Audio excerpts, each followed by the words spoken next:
You're looking very dashing, my friend. Done your makeup, mate. You ready to go?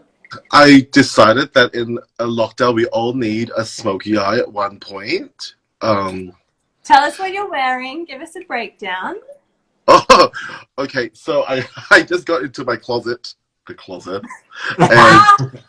I just got one of these pens out that I have, and it's a Surat one, and I thought, oh, I'll just give this a whirl, and it's like literally 5 minutes.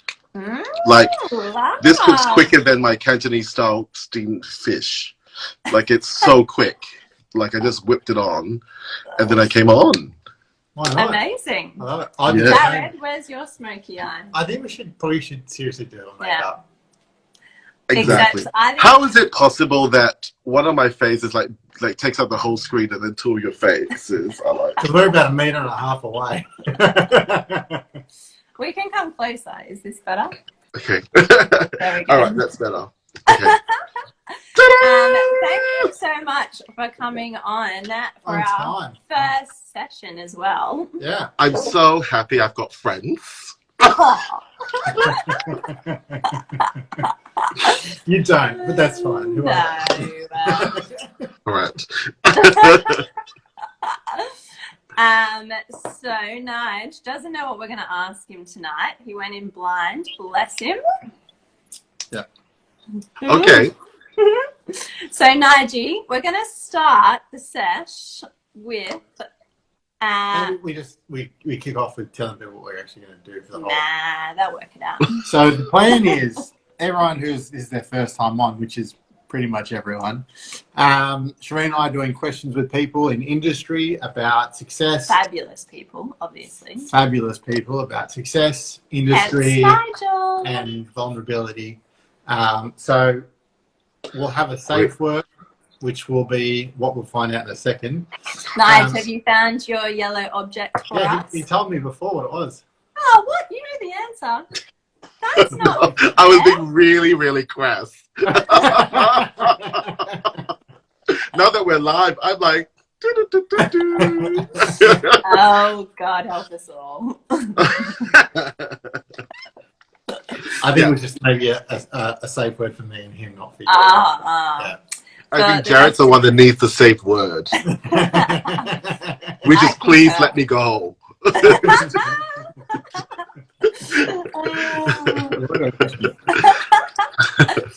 Oh, brilliant. Are you done introducing yourself? What are you guys drinking? Are you like what are you drinking? He's drinking beer. Oh. And I'm drinking tea. Oh, I'm drinking Prosecco. Just like yeah. It's adults only time. It's 8 o'clock. The kids have gone. 1 bottle, 2 bottles. Nice. I'm doing no. I'm drinking. sorry. What's your names again? What are your names again? This is Shereen, and this is Jared. Just beautiful. You can tell them I know that. Absolutely. So you're in extended lockdown, are we right? Yeah, we're extended lockdown. Bit embarrassing. Family over the weekend got caught for having an engagement party. Ooh. Yeah, no mask as well, and I think they're the most famous engaged couple this side of town. Ooh, Melbourne politics. I know. 69 guests. Why can't I forget that number? Apparently, each guest was fined $5,500. Yeah, that's like a Gucci bag. Yeah. That's 69 Gucci bags, or 69.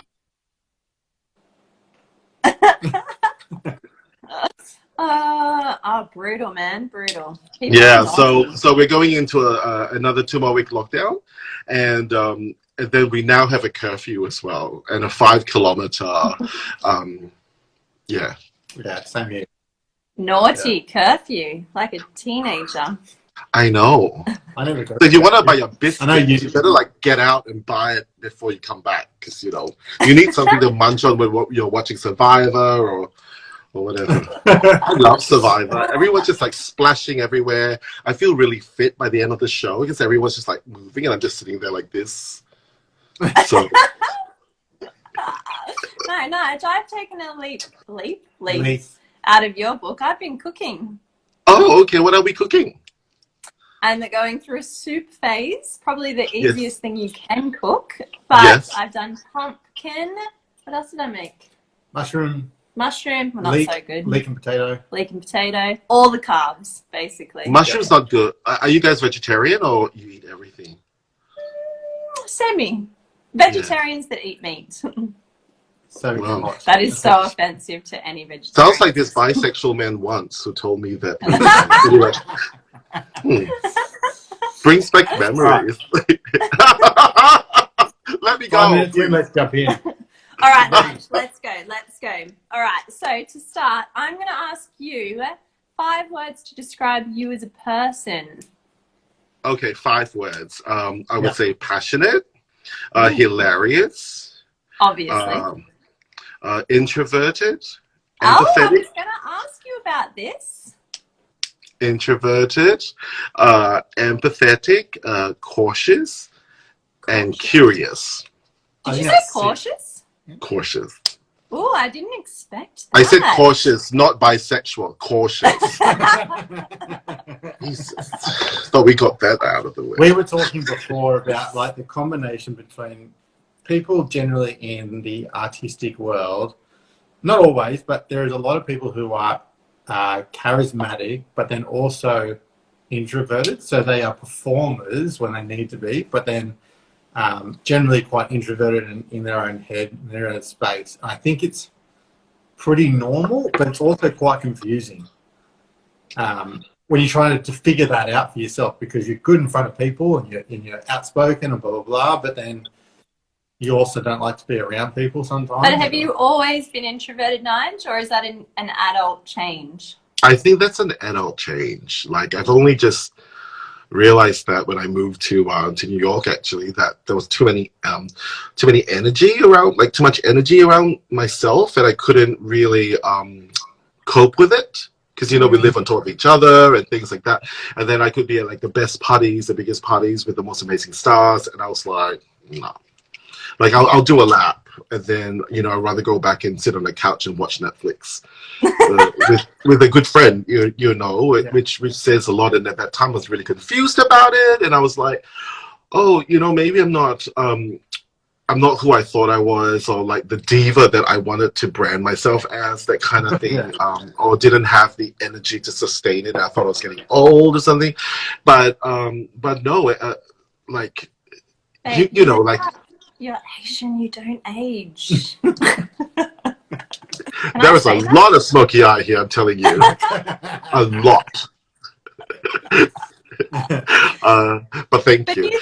Do you think, Nige, that as well comes from you're just more confident in who you are as a person, so you don't have to be that big personality? I don't know. I noticed that I was more of an introvert when I started to direct fashion shows, and it took a lot out of me to see everyone backstage, and like, I'm Aquarian as well, so I live half my life in my head. Like, I feel like I should do this and then come back and like totally change, but and then I'm like, oh my god, where's my clothes? But I find that I live a lot in my head as an Aquarian, and then there's all these people around me, and I've got to be the boss. I've got to look like I'm running the ship. I've got to sell products at the same time, do amazing looks and all that kind of thing. So I realized that after this whole thing is done, like, I'm talking about like 180 shows or something, that I realized that, oh my gosh, it's actually a lot. It's not just drawing eyebrows and sticking on eyelashes. There's a lot of talking, a lot of exchange and things like that. And at the end of it, like, all I wanted to do was just to go home and sleep. Not because I was upset, but I think because I was spent. Yeah. And how do you manage that emotionally and mentally? Do you have to prep yourself before you go to a show, or do you just have to kind of remind yourself that whilst I'm here, I'm present, I'm performing, and this is what people need from me. And then I need to kind of chill out afterwards to kind of manage that a bit better, or? When it was happening, it didn't even cross my mind. It was just like the adrenaline kicked in, and I just have to make sure I don't have any sauce down the top of my top. And spinach in my teeth. I'm always eating, and and I've got really wonderful people around me that I could just look left and right and they tell me like like this and that and all that kind of thing. So I never thought about it. Like, it's the adrenaline. And then when it's over, like the worst, I've realized that the worst when it's over is at the end of Fashion Week. And then nobody calls me anymore. Not that I need to, but it's like, it's really quiet and nobody wants to know about if we're doing smoky eyes or not, or if I needed to be on air, talking to the weather guy or not, or something like that. And then I go into this dive, which is very interesting. And there's such a thing as like a post Fashion Week, like come down. Yeah. Where you're just sitting there and you have like 1,000 kilos of makeup and you go, I don't know what to do. And suddenly I could go to brunch, It's funny. I find that as well, because it's like every model is spent, every stylist is spent, every makeup, every hair is spent. They're just emotionally sounds like a done. fancy bread. Like spelt. Spent. Just spent. But everyone's down. And then there's that downer of like, this has been a monstrous week. It has been early mornings, late nights, lots of people all the time. And then there's kind of this drop off for everyone, except for the guys who do post-production, who are now rampantly just trying to get through all their content they have to get out for the brands. Yeah, and I think this is really this is really interesting, because I met both of you backstage. Mm. So all three of us, probably backstage. Yeah, I think so too. How many and Jared as well. You've done? Sorry? Do you know how many fashion weeks you've done? Have you counted?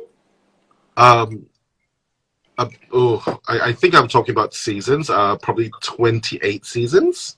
Jeepers Christ. He started when he was 3, guys. He started when he was 3. Are you serious? Yeah, 28 seasons. Like, I remember sitting down in like post New York Fashion Week and you're like, oh my god, it's my 25th season. I was talking to like James Vincent, and he was like, honey, this is my like 67th season. I was like, all right. I'm just like, so and I only do like Australia, some of Asia, and New York. Like, I don't go to London and New York, London and Paris and all that. It's too much for me. But even then, it's like 28 seasons, and after the first week, you just want to go like I'm just gonna put away my branded shoes and just wear Skechers. Like you notice, like after Wednesday, get the cross. if you look down, it's like Skechers. Like. Oh, guys, I love that we're still on the first question. Can I just say? Right. They were very good answers, Nigel. I'm so impressed with that. Gonna come back to a few of those. Okay, second one. 5 words to describe what you do professionally, just for the people that may not know. 5 was what I do for. Like 5 words to describe what you do for work. So stripping and dancing for adults. PG, guys. PG. PG. I thought it was MS. You can be PG. I'm MSG for sure. 5 things of what I do for work. I beautify. I feel like I'm also a therapist as well. And that's where the empathy comes in. Or even if I don't understand, I just have that face like, Mm-hmm. but I really don't understand. I do understand. And I guess I do a lot with self-esteem as well. And a lot of people think like, models are the one that don't need self-esteem, but that's where I feel like I come in and I prepare the models mentally and physically before they get on stage or in front of the cameras or whatnot so that they can do the job. Yeah. And also what I do for work, I travel. I try to do 2-in-1 so that, anywhere that I go, I try to visit places and I stay on a little bit longer and see places. So I'm really lucky that although I feel like I'm in a permanent jet lag until 2020, that 99% of the places I've been to, I don't pay for, or at least I pay after that. But so that was one of the perks. It was either that or I had to join Qantas. But Shireen always hated me because before meeting her, everywhere I travelled, I did it for work, and so I was really, really, really lucky to go to different parts of Asia, London, different parts of Europe, different parts of South Africa, and all that kind of stuff. And I was like, yeah, I really enjoy it, but I just do it because that's where work takes me. And I'm really grateful. She always hated me for it because she just always has the old travel bug. I do. Yeah, never enough. right. Both of you in your suitcase. I reckon one little piece out of this before we go on. Go on. I reckon the point you made about the preparation of the model before they go and do their job is kind of like... I knew you were going to pick up on that. Yeah. I think part of, before a model steps onto either a shoot, onto a set, or onto a catwalk, or wherever they're going, there's so much emotional barrage coming at them from every angle that you can either do it and you set them up to win, or you set them up to lose. And it's the people before that happens that have the ability and the control over that process, because it's a super vulnerable place to be in, being a model or whatever you're doing, and every hair person's looking at the hair, makeup artist looking at makeup, blah, blah, blah. But it's the words you use around that are so, they carry so much weight in that process. I love working with old mate here. That's good because we work together quite a lot. Yeah. On the base that I notice that when I shoot, the difference between when she's on set and when someone else is just the ability that she prepares the model for a good headspace, to have fun, to bring an energy that they feel relaxed and comfortable and that kind of stuff, and just makes the heaps more enjoyable day. Well, I think it's interesting for you being a photographer because we get them first. Yes.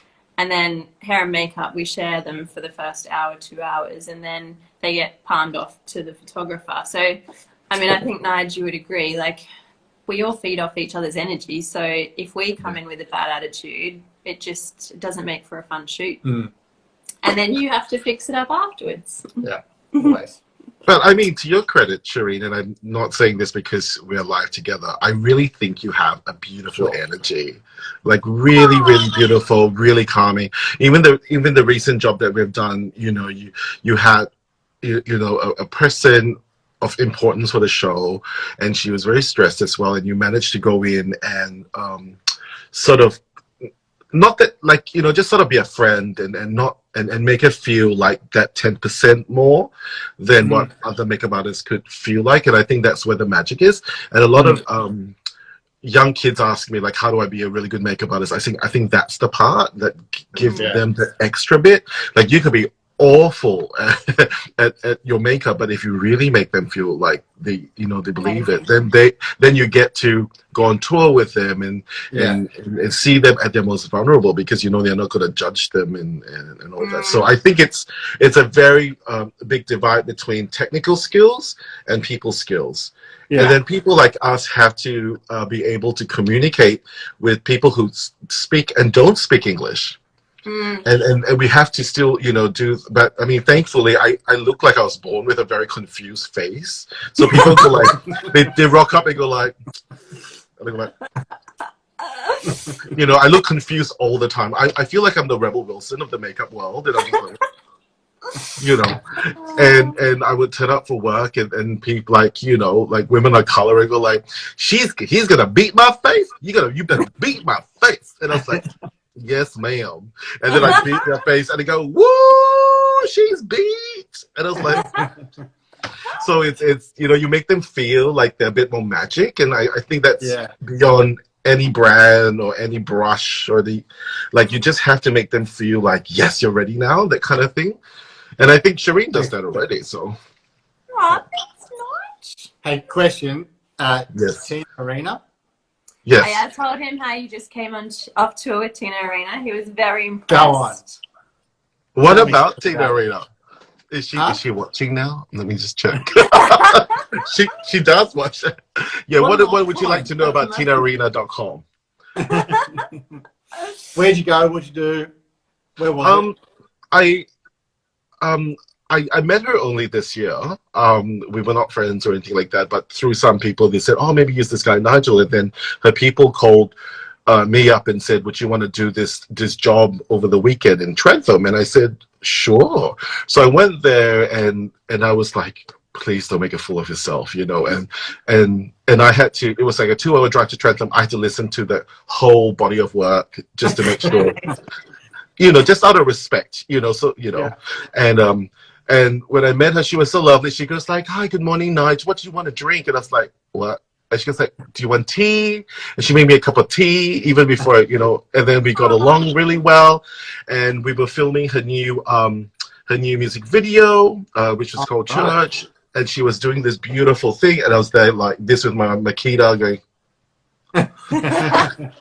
And then when she finished that big crescendo and she finished like this, and then everyone was quiet, and then the director was like, hold it, hold it, hold it. And then my phone, my Siri went, I'm sorry, that was a mistake. And Tina was like this going, who said that? And I was like, I am so sorry. That's my phone. I'll shut the bitch up. I'm going to shut the bitch up. So then we became like, we all laughed and we became friends. And then she asked me if I wanted to tour with her, and I did. And I realized that. Did she ask Siri to come as well, Nige? I'm sorry? Did she ask Siri to come as well? Siri, not Siri. Siri. Seriously. Yeah. Every time. And no. So I went on tour with her, and Nick Lord has just joined. He's the creative director for Tina as we speak, and he's the one that gave me a call and go like, "Mate, are you free?" I'm like, "Oh, am I free? Let me check." So we went on tour, and I find that, and I fell in love with her. Like, I sort of. Oh, we lost your audio, babes. You weren't silent. Oh, we can do like Speechless. miming. You were speechless. Oh, Speechless. Okay. Yeah. So I became more of a fan after. Can you hear me now? Yeah. So I've been more of a fan after, and watch her sing to the crowd and everything, and how her energy. I'm not a singer, but I don't know how to say this. I don't want to bring it into service, but her voice is so clean and so clear that I couldn't even tell whether it was rehearsals or the CD was playing. Does that make sense? Very good. Amazing. And I was like, that's my biggest phobia, Nige, is singing in public. That'll be your safe word. What? Singing in public. Yeah. Yeah. But, hey, we've got to get into the next bit. Okay.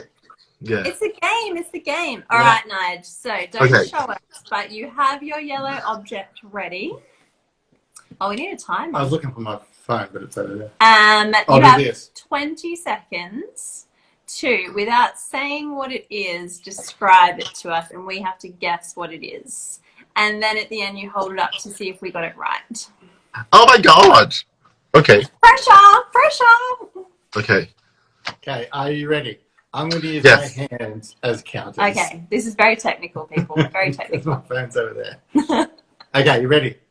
Yes. 3, 2, 1. Okay, I can take it everywhere. I can have it in the morning, in the afternoon, in the evening. You can steam it. Ooh, what? Steam it. You can. I mean, no. You steam it, and then you sort of cook it, and then it's also like it's a packaging actually. Is it a tea bag? What? Tea bag. Tea bag? Yes. Oh yes, It's like a tea bag. Brought to you by. So good. So, okay, so the best thing about this is that your safe word is tea bag. Tea bag. If you want to extend it and say tea bag in, that's fine too. What flavour is it, Nige? French Earl Grey. Ooh, fancy. Well, that's a great. You got it in 19 seconds. I really kind of want you to not want to answer a question just so that you can say teabagging. Has your safe word? Oh, that was fun. That was fun. That was good. Yeah. All right. I was going with bananas. That's where I was going. I did have a banana, but it was a bit spotted, so. That's okay. We are above spotted bananas, people. All right, so let's get into the nitty gritty, Nige. So as you know, if there's something that you don't want to answer, you just say teabag or teabagging, whichever you prefer. Teabagging. And we've kind of got, to be fair, there were so many questions that I wanted to ask you, but we would be here till midnight. So we're going to just knuckle it down to the good ones. Yeah. Going to open with, what is a misconception people have about you? Oh, that I'm bitchy, that I'm scary, that I'm, well, that's true, condescending, but so I think a lot of people look at me and they go, oh my God, or like I've had so many people sitting next to me at dinners, like not fashion people, like hubbies of models or hubbies of friends, and then we'll be in a dinner, and after the dinner they'll say, or halfway through the dinner they said, you've been such a delight and a pleasure, you know, you were not exactly who I thought you were so normal. And I was like, okay.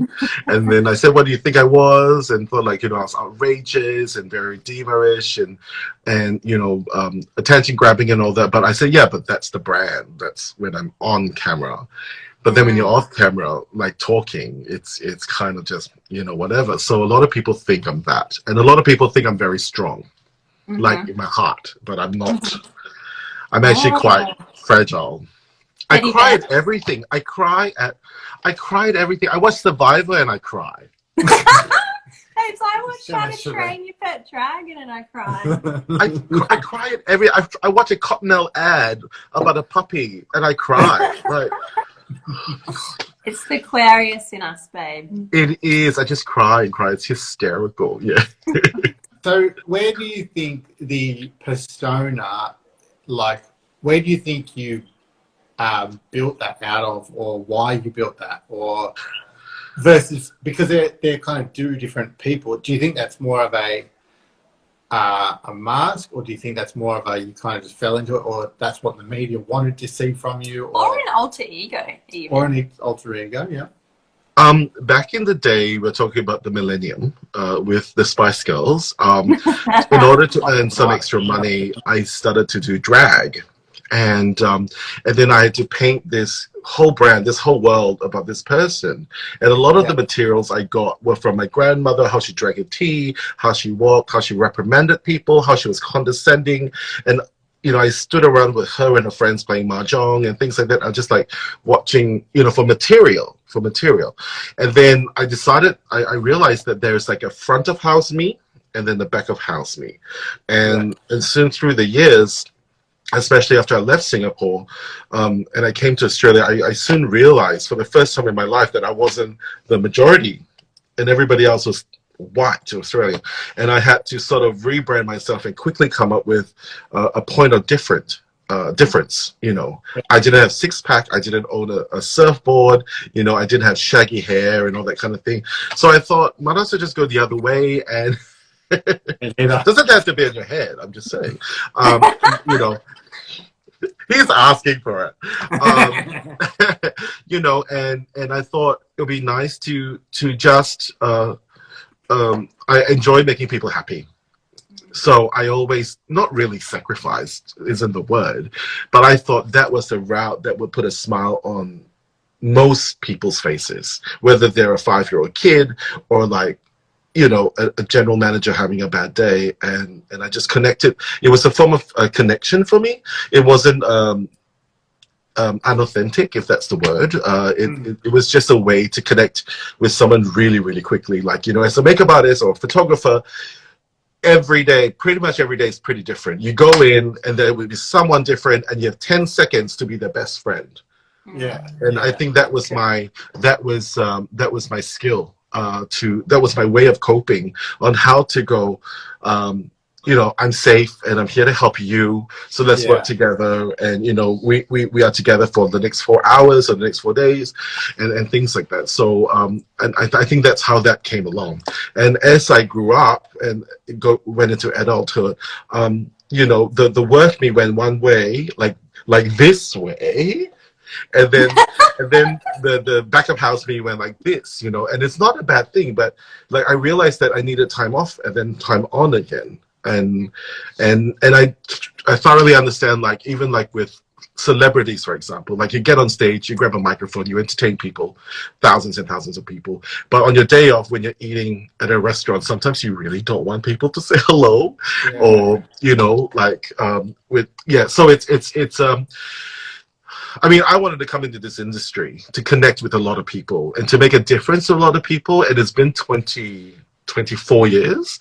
And I still enjoy it thoroughly. And I like the responsibility that comes with it. And now that I'm a bit more secure with myself, I am not afraid to tell younger people that it is really fucking hard.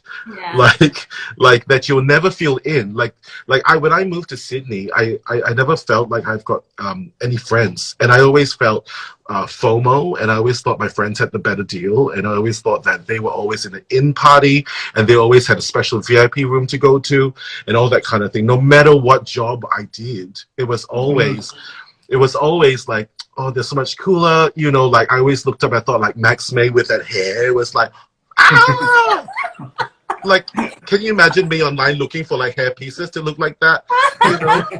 Or like Ray Morris with that raven black hair that, she's like the white version of Janet Jackson. And I always wanted to be them. So how do you I always wanted to be them. Oh, sorry, babe. We just had a little cut out. I had a question then. What was it? Oh, does your grandma know that she was your inspiration? No, she passed on. She passed on about 20 odd years ago. I mean, that's my dad's grandma, who was very glamorous. But she was the one that I realized there was a transformation thing. Like she would, look like a wet cat and then go to the salon and sit there in an hour. And then she's like Margaret Thatcher. And it's like,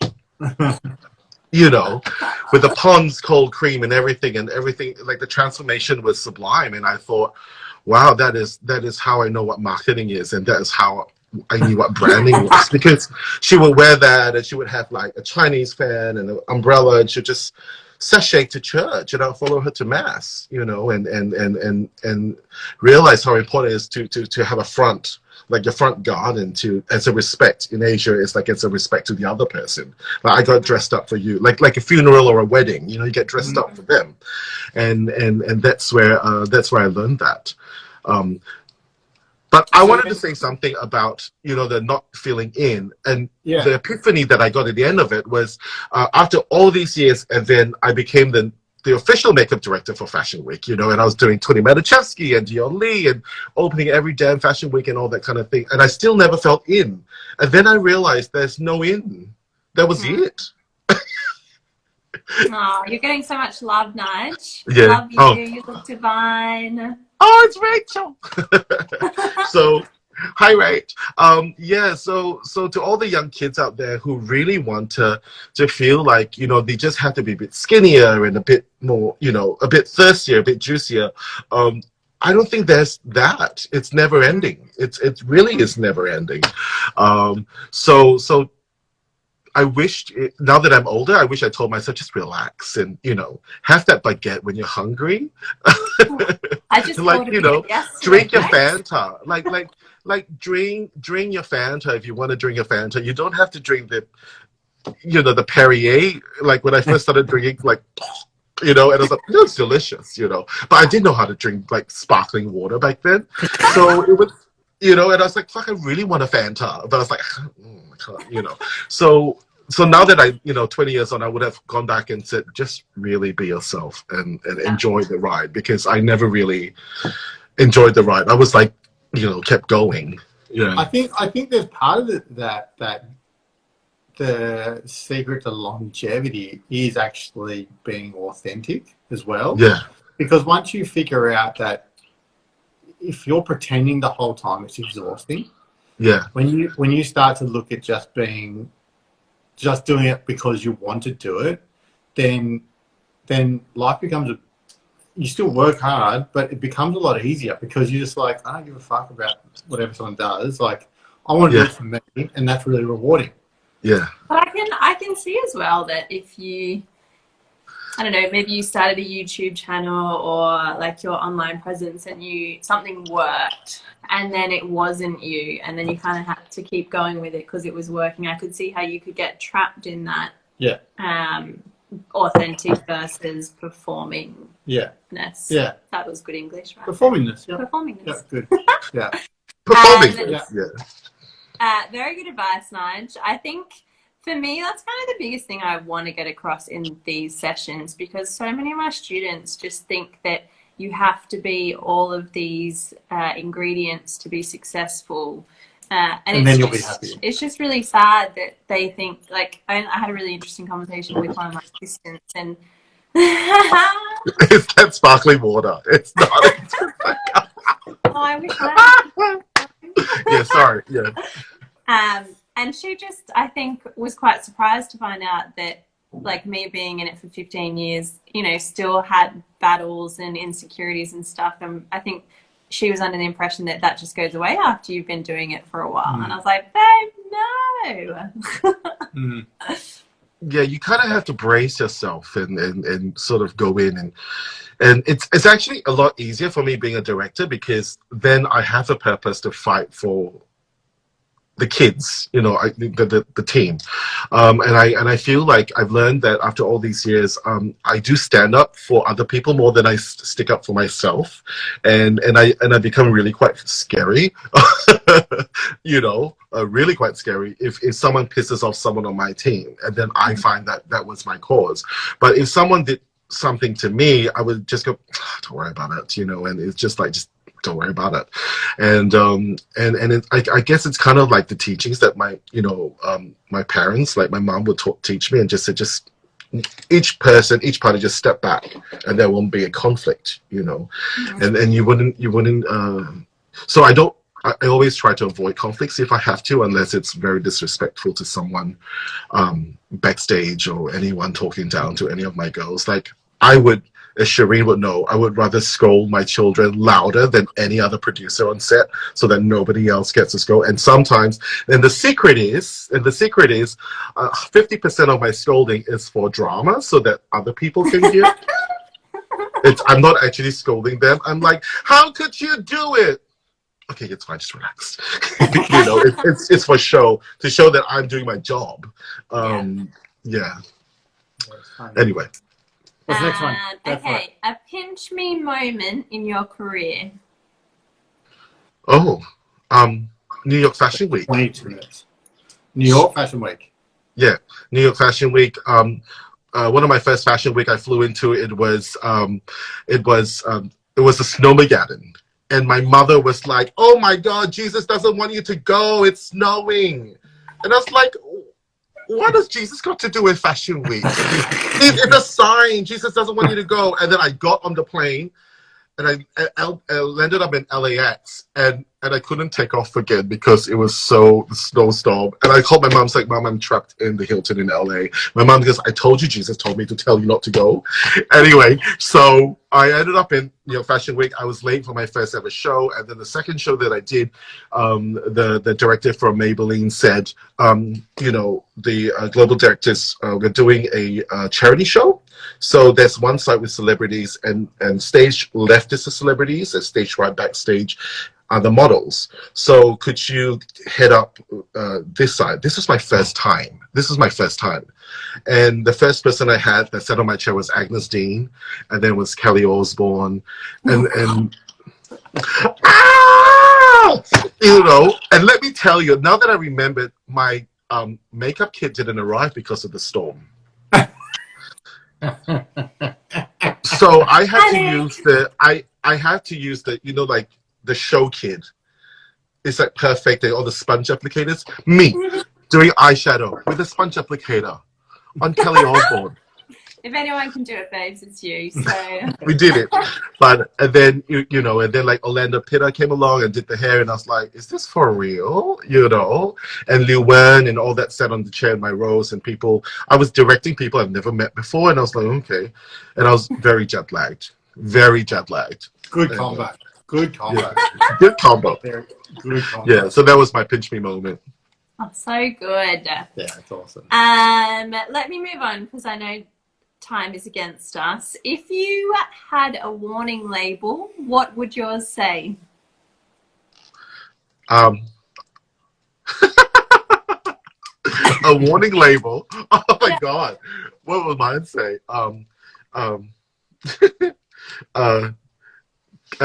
What do you call it? The color dye. The dye leaks in the wash. Oh yeah, like color fasteners. Like Yeah. yeah. So that's mine because I don't mix very. Like I don't like. I want to close the door and like you're over there and I'm over here. That's what the Qantas Club is for.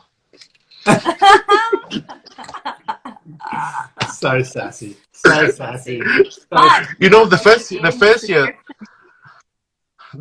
year that I had my contract, the Maybelline contract, the first thing that I bought was the Qantas Club membership.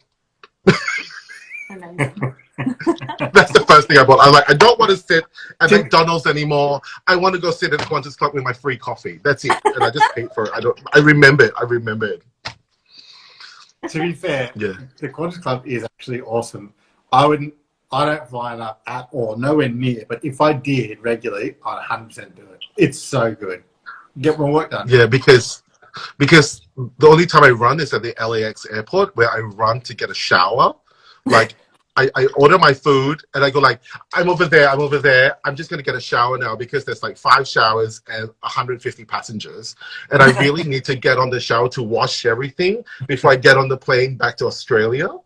Yeah. And that's like 16 hours. And I don't want to smell like 5 Spice or anything, you know. Like I just want to be like the Virgin on the plane.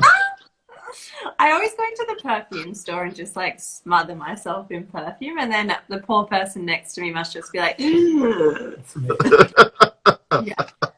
Here's a fun fact that no one will know is that Shireen, before she goes to bed, puts perfume on.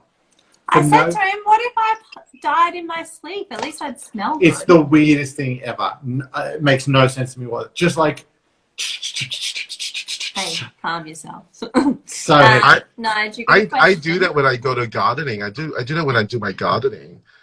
I just put in some perfume. I've got 2 kinds of perfume. The cheap one when I walk around the apartment, and then the really fucking expensive one when I could fall in love.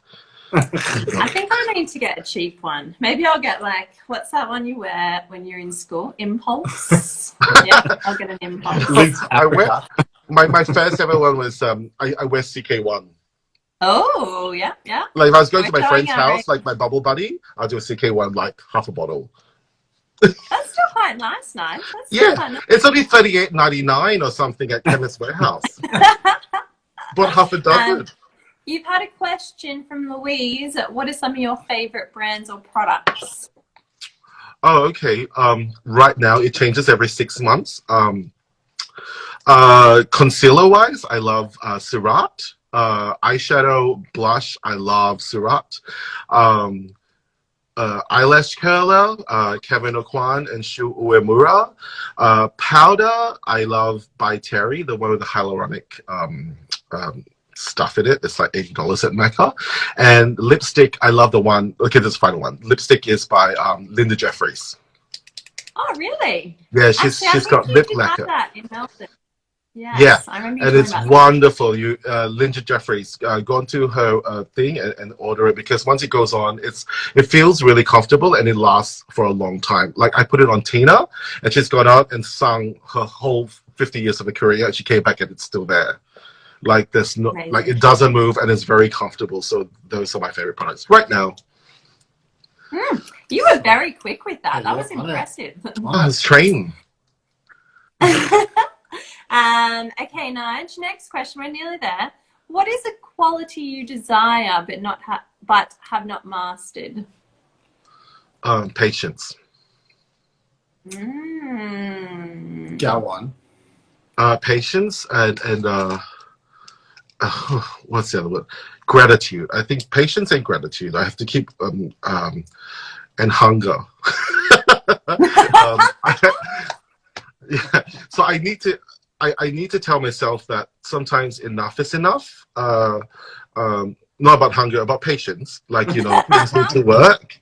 I sometimes when people come onto my team, I expect them to understand what's in my head, and I realize that you can't expect people to mind read or whatever, and I need to know how to take a step back and sort of turn the tables around and see what other people are learning from me. So that's one thing. And then what else did I say? Gratitude. Sometimes I whinge a lot when I'm tired or hangover. Not really hangover, like jet lagged.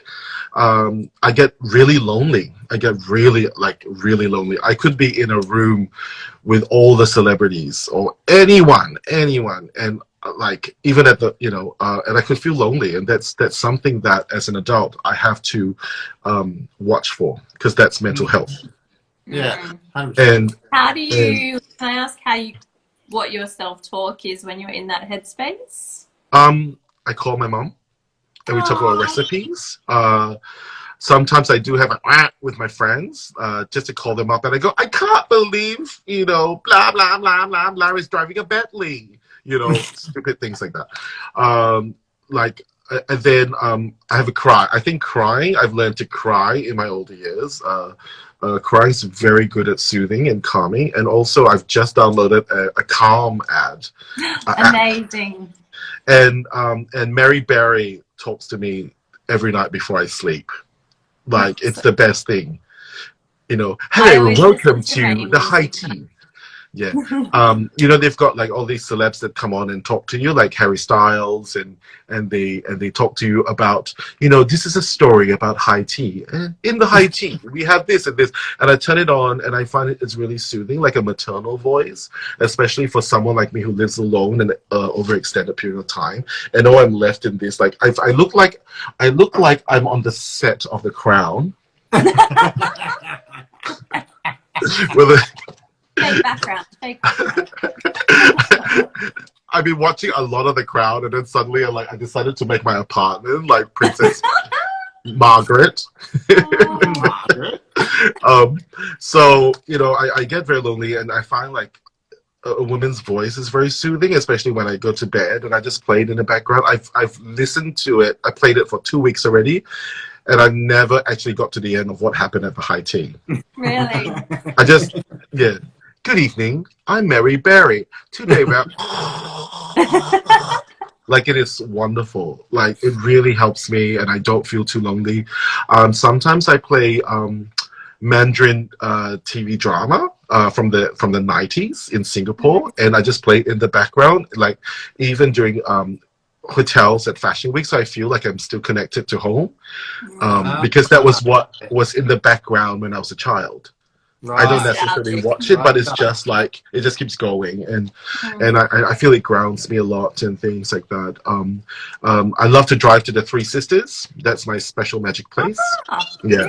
A clairvoyant once told me that that I'm like a big magic tree with all these lights, and everybody comes and stares at me like this. She says that you think you're really funny, but it's just that your aura is really bright. That's why everybody's like this to me, right? Like this Christmas tree. But the Christmas tree sometimes gets really exhausted, and you need to go exchange the energy. And I found that of a lot of places in the world, the place that I like to go and exchange my energy is that seat that looks up to the Three Sisters. And I could just sit there for like 2 hours, really scary, like 2 hours. That's and a just long way from Melbourne, Nige. Yeah. But I used to live in Sydney. Like, I used to live in Sydney, right? And then that's where I used to go. And my friends, they would walk everywhere, and they'll come back in 2 hours, and I'm still like, I'm just looking like this, like really weird. Like, it's like a time vacuum. Like, it just happens, and I get refreshed. Have you found somewhere in Melbourne that you can do that? Not within 5 kilometers. Maybe the Coles. The dairy section in the Coles. The puff pastry gives me a lot of joy. Amazing. Okay, let's do the next one. Oh, you kind of tapped onto this. Advice you wish you'd ignored. An advice that I wish you'd ignored. Ooh. Good one, right? Yeah, people normally ask that question the other way around, but I wanted to spin it. An advice that I... Could be advice to yourself or advice given. Well, this gets a little bit awkward. It was like in modern history, but something happened and I had to tell my friend, and it was so much easier to just make up a version of the truth. And another friend came in and said, no, you know this person really well. You really should tell the truth. And I did, and it didn't pay off. So like, yeah, fair. That is advice you shouldn't have listened to. And I was like, oh my God, it was so much easier if I just said I had a stomach ache, like, and couldn't turn up, that kind of thing. So yeah. It was very honest. I haven't teabagged yet, just saying, and I'm looking at you, Jared. I know you've got. I'm very courageous. Well done. Well done. And actually, how are we going? Oh yeah, we're pretty good for time. Yeah. Yeah. This was my, because you love to cook, I felt this needed to be the last question on my list. I'm just going to stop you. Shireen always asks this question, and then it has to have a little bit of context behind it, because it's. But go on. Okay, so you're on your deathbed, like to be hung, death row. Yep. And like back in the medieval days, but you get a 3-course meal before you die. Shit. What is your 3-course meal have Entree, main, and dessert. Detox tea. I said what? Detox. I don't want to be puffy on my deathbed. Hey, come on. Entree, main, and dessert. Jesus. Cheese? Probably dessert or entree? Entree. Very important. Yeah, that's a normal question that no one has to ask apart from you. But go on. Jesus. Yeah. Cheese? And then maybe like a curry for my main. And then like a triple chocolate dessert or something, like so intense that I actually pass out and then die. Like wait, just curry coma. Like Thai curry, Indian Malaysian curry, like Singapore, like a nonya curry with potatoes. It's a bit like Thai curry, but not as sweet, and not quite like a Indian curry as well. It's always interesting asking this question because people either say takeaway or their mum's cooking. So it's always really interesting to see what the outcome of that is. Jared's is all McDonald's, sadly. Not McDonald's. Chicken nuggets. Chicken nuggets. I would eat chicken nuggets, and then I eat 60 chicken nuggets, and hopefully one of them chokes me and dies before my deathbed because I just. Here's a trivia question for you, Nigel. How much does the largest chicken nugget in the world weigh? Oh my God. I don't even know how much is one weigh. I'll give you some numbers. Is it 9 kilos, 19 kilos, 29 kilos, or 59 kilos? 9 kilos. Meh, 29. Like don't quote me, guys. It's similar. I don't know why there'd be a chicken that big. It's like massive, like the size of our. Well, not that. There's not a nugget. There's a chicken mattress.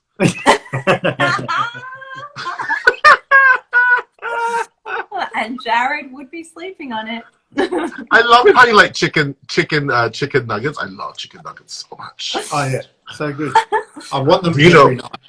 Oh my gosh, do you know when I used to live in New York, downstairs, like literally 50 steps away from my main door was a McDonald's. And one time they said that 40 nuggets for $8. 14. Is that good or bad? 40 nuggets. 40 nuggets. Oh, 40. 40. I said 14. I thought you said 14 as well. I would be 40. There every day. Every day. It's so hard when they go like, you can get 10 for $10 or 25 for $10. I'm like, well, obviously I'm going to eat all of them. I don't care about it. The fact, And they all need to be eaten Oh quick. God, we've gone down a chicken nugget hole. Here we go. I love chicken nuggets. I just wish that they were just made a bit longer so that it just fits my mouth better. Like, that's what he said. So you can teabag. Like, yeah. Instead of like, Yeah. you know, like a Kit Kat, right? Yeah, sure. It's just not ergonomic. Yeah, that's right. Okay, we've got 3 last little questions, and then we've ticked the boxes. 5 minutes. Oh, look at us going for time. 15 Amazing. seconds. And if any of you guys have any questions, please jump in as well. Probably should have said that at the start. Wow. Okay, so Nige, answer these questions however you like. Vulnerability is? Vulnerability is the truth. Ooh. That and being naked in Times Square. Yes, Ooh. or anywhere. Yeah, or anywhere. Naked in Times Square, that's the truth. That's the vulnerability. Have you been naked in Times Square? No.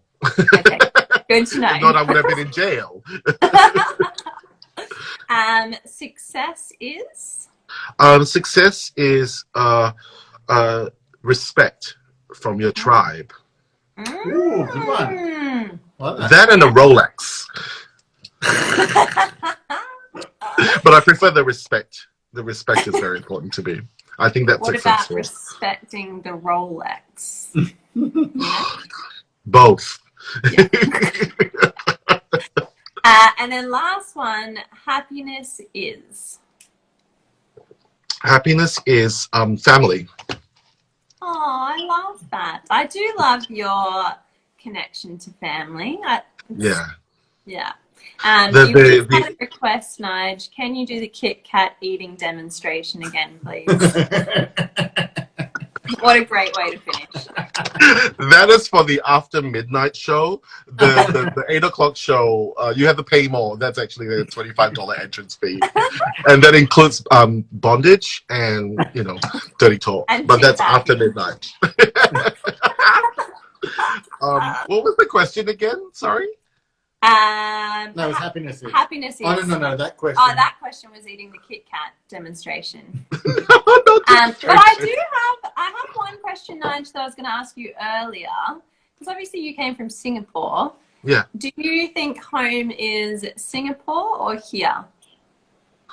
Oh, I think my roots is Singapore, but my home is here. It's been a question that really haunted me for many years, and even when I was doing the I call it trifecta, like Singapore, New York, and Australia. And even in Australia, I was doing Sydney and Melbourne. Like I didn't know where home was, and I used to joke about it and said home was Qantas Club. And that really bothered me. But I thought about it, and I think that my heart, my root, is in Singapore. And when it comes to a lot of major decision making in my life, I think about where I came from and what would that person do. But where amongst all the cities that talk to me the most, that I understand the most, it's actually Melbourne, for now at least. And all through the years, even all through the 8 years that I was living in Sydney, I always felt like I never really fitted in. It was kind of like there was a little stone in my sketches that I never I couldn't take it out. And I found that every time I come back to Melbourne, it was just like, that's it. Like I don't have to pretend. I've got really good support here. Work is great. My agent here is great. We get along. We all respect each other. There isn't too much of a hierarchy as well. I don't have to pretend to know. I don't have to pretend to be Mr. Fabulous. Nige, thank you so much. It's so nice to just sit down and chat to you, little legend. Thank you. And hopefully we can do it again soon. And hopefully see you guys in person soon.